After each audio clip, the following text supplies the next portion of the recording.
Hey guys, this looks like a fun one. We're given a circle with a semicircle bite taken out of it. This distance is equal to 1 and this distance is equal to 6. And it's asking what fraction of the circle is shaded. This is day 28 of the 2025 Advent calendar. We're almost done. And if you want to try this one, pause it right now because I'm going to solve it in 3, 2, 1. First, we can label the center of the large circle and let's draw this radius and label it big R. And we can also draw the radius of the semicircle and let's label it little r. And now we can write a formula for the fraction that they're asking about. It's going to be the shaded area over the total area. Well, the shaded area is the large circle, which is pi big R squared, minus the semicircle, which is equal to pi little r squared divided by 2. And then the total area is going to be equal to pi big R squared. So the fraction is equal to the big circle minus the semicircle, whole thing divided by the big circle. This looks important. Let's put a box around it. And let's see what we can do from here. Let's highlight this radius and call it little r, and this radius and call it little r. Let's clean this up for a second, and we can use the intersecting chords theorem. Here are the notes right here. Anytime you have two intersecting chords of a circle, it's always going to be true that a times b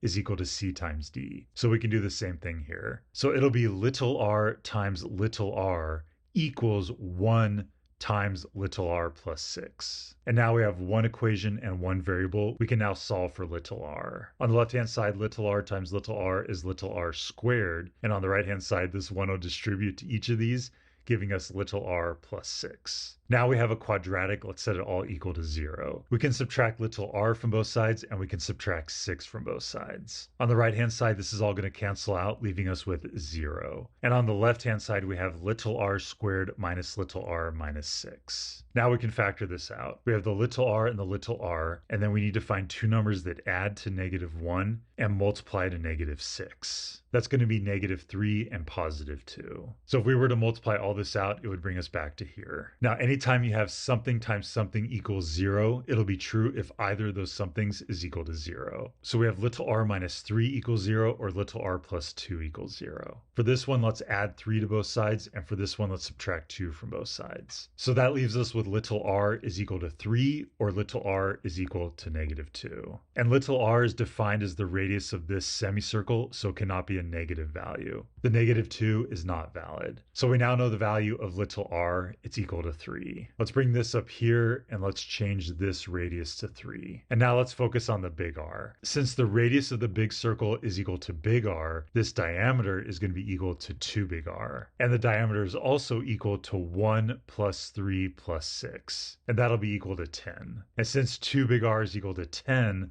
that means big R is equal to 5. And now we have the values of our two radii. Let's plug them into this formula. In the place of this big R, let's plug in 5. And in place of this big R, we can plug in 5. And then for the little r, we can plug in 3. 5 squared is equal to 25. And this 5 squared is equal to 25. 3 squared is equal to 9. So this will simplify to 25 pi minus 4.5 pi divided by 25 pi. And then we can clean this up. 25 pi minus 4.5 pi is equal to 20.5 pi. This pi on top and bottom are going to cancel each other out. So we end up with 20.5 over 25. And if we want to get rid of this decimal in the fraction, we can multiply top and bottom by 2. That's going to give us 41 over 50. And that is the answer to our question. Let's put a box around it. How exciting.